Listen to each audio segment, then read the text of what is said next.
एक मूवी आई है, उसका नाम है शैतान। दिखाया है कि एक फैमिली है, मियाँ बीवी हैं, दो उनके बच्चे हैं। वो कहीं बाय रोड जा रहे हैं और जाके उन्होंने फार्म हाउस पे जाना होता है। तो रास्ते में उनको कहीं एक आदमी मिलता है। वो कुछ उन पे ऐसे इम्प्रेशंस क्रिएट करता है कि वो भी एक बड़ा अच्छा फैमिली वाला बंदा है। तो बाप जो होता है वो उसको अपने साथ बिठा लेता है व्हाट्सएवर। तो वो क्या करता है कि वो बातों बातों में, जब बाप उसका उठ के कहीं जाता है तो वो एक लड्डू खिलाता है उसकी बेटी को। जब वो बेटी को लड्डू खिलाता है तो वो इस टाइप की बात उन्होंने उस मूवी में दिखाई कि उस लड़की के अंदर कोई ऐसी चीज़ चली जाती है, काइंड ऑफ ब्लैक मैजिक। तो वो उसके कंट्रोल में आ जाता है। लड़की जो होती है बेटी, वो उस आदमी के कंट्रोल में आ जाती है। खैर वो अपने फार्म हाउस पे पहुंचते हैं। फार्म हाउस पे वो पीछे पीछे आ जाता है। वो कहता है जी मैंने बैटरी मोबाइल चार्ज करना है, तो आप मुझे ज़रा चार्जिंग के लिए 10-15 मिनट दे दें। बीच में वो बच्ची से थोड़ी बातचीत करता है, उसकी हाँ में हाँ मिलाता है उसको।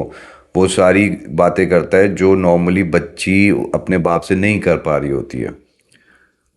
उसकी पर्सनल लाइफ के बारे में बात करता है। तो एक्चुअली होता क्या है कि वो बच्ची अपनी सारी सोच या सारी उसकी जो सीक्रेट कह लें, काइंड ऑफ सीक्रेट कह लें, क्योंकि सीक्रेट में तो खैर ऐसी भी बातें आ जाती हैं जो आप अपने माँ बाप से कर ही नहीं सकते।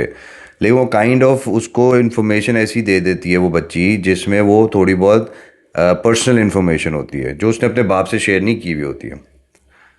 तो वो एक दिखाया उसमें यह है कि वो एक वक्त आता है कि वो उसके पूरे कंट्रोल में चली जाती है। फिर वो अपने बाप कह रहा है कि ये करो, तो बच्चे को वो कहता है कि भाई ब्लैकमेल शुरू करता है। वो कहता है कि जी मैं जो आपसे कह रहा हूँ आपने वो करना है। वो बंदा कुछ बोले तो वो लड़की फौरन कर रही थी। बाप कुछ कह रहा है तो वो नहीं कुछ सुनती थी। आदमी क्या करता है कि वो अपने उस लड़के मतलब उसके बाप को ये मेक श्योर कराने के लिए कि ये लड़की मेरे कंट्रोल में है, वो लड़की को कहता है अपने बाप के मुंह पे चांटा मार दो। वो अपने बाप के मुंह पे चांटा मार देती है। But what I am trying to tell you in this video is that एक टाइम आता है हर बच्चे के ऊपर जब उसको एक लिसनर चाहिए होता है। एक टाइम आता है हर बच्चे के ऊपर जब उसको कोई ऐसी शख्सियत चाहिए जिससे वो जाके अपनी बात शेयर करे। हम अपने बच्चे को इतना इतना एग्रेसिव बिहेवियर समटाइम दिखा देते हैं कि बच्चा जो है वो कहता है कि मैं इनसे कैसे शेयर करूं, कोई भी ऐसी बात है जो शेयर करना चाहता हूं या करना चाहती हूं, वो शेयर नहीं करता। तो बच्चे का और आपका एक बॉन्ड जो है ना वो थोड़ा वीक हो जाता है। जब वो बॉन्ड वीक होता है तो बच्चा या बच्ची ढूंढती है उस शख्सियत को जो उसकी बात सुनने के लिए तैयार हो, बात सुनने के लिए तैयार हो और उसको एक अच्छा मशवरा दे। उसकी बात जो भी बात है उस पर उसको अप्रिशिएट करे। अटेंशन सीकिंग प्रॉब्लम हो जाती है बच्चों में, जिसकी वजह से क्या होता है कि बच्चा अगर माँ बाप से अटेंशन नहीं मिलती तो वो जाके अपनी अटेंशन ढूंढता है उन शख्सियात के पास जो उनको एक अच्छी वाइब दे रहे होते हैं। अच्छा, समटाइम क्या होता है कि वो जो भी अच्छी वाइब दे रहे होते हैं वो एक बैड इंटेंशंस भी रखते हैं। उनको ये बात मालूम होती है कि ये बच्चा या बच्ची है तो उनकी एक्स बंदे की। उनको ये बात मालूम होती है कि ये उनका बच्चा है, ये हमारे पास आ रहा है, तो हम इसको अपने तरीके से इसको बनाएं और इन्हीं के खिलाफ खड़ा कर दें। और बच्चा ये रियलाइज़ नहीं करता मोस्ट ऑफ द टाइम कि ये जो आदमी, ये शख्सियत है, ये मुझे मेरे माँ बाप के खिलाफ खड़ा कर रही है।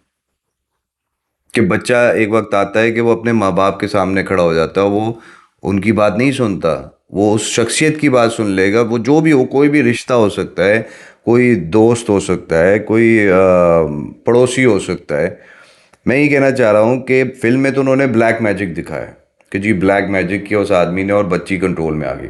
रियल लाइफ में क्या होता है कि रियल लाइफ में आपका बॉन्ड बच्ची के साथ या बच्चे के साथ नहीं हो तो बच्चा उस शख्सियत के पास अट्रैक्ट हो जाता है। वो शख्सियत उसको फीड करती है, एज एन टॉक फीड करती है, जिसमें वो उसको बातें ऐसी बताते हैं कि जिसकी वजह से वो बच्चा या बच्ची खुश होता है कि यार इसने मेरे बहुत मुझे सेटिस्फाई किया, मेरी पर्सनल बातें सुनी, मैं इससे बहुत खुश हुआ। तो बच्चा या बच्ची एक तरीके से अपना कंट्रोल उस शख्सियत को दे देती है और माँ बाप का कंट्रोल कम हो जाता है।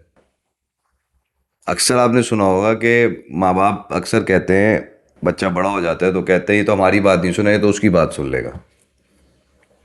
वो उसी वक्त बच्चा करता है जिस वक्त उसको एक एक सेंस ऑफ कॉन्फिडेंस नहीं होता कि मैं अपने बाप से या माँ से ये बात करूँ या ना करूँ, तो वो उस शख्सियत के पास जाके बात करता है। एट टाइम्स वो शख्सियत अच्छी होती है, तो अगर बच्चा या बच्ची जो भी है वो नेगेटिव हो रही होती है, तो वो शख्सियत उसको बहुत पॉजिटिव कर देती है, अपने माँ बाप के लिए हो या किसी के लिए भी हो। तो एक एक सेफ हो जाता है बच्चा इस तरीके से कि माँ बाप ने तो टाइम दिया नहीं उस बच्चे को, लेकिन बच्चे को उस शख्सियत ने टाइम दे के उसको एक पॉजिटिव बच्चा बना दिया या पॉजिटिव सोच दे दी कि वो अपने माँ बाप से भी नेगेटिव नहीं हो रहा और वो दूसरों से भी नेगेटिव नहीं हो रहा।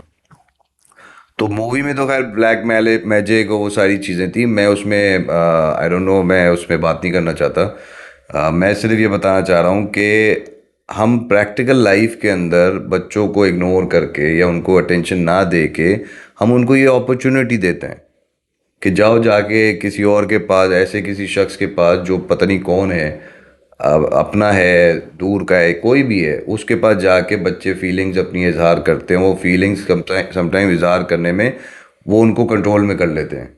और फिल्म में भी यही दिखाया है कि वो एक स्ट्रेंजर होता है, वो अपने कंट्रोल में कर लेता है, बच्ची बाप के बारे में सुनती नहीं है, और इनफैक्ट वो ऐसी चीज़ें उससे करवाने लग जाता है जो बाप एक्सपेक्ट ही नहीं कर सकता था कि बच्ची ये करेगी।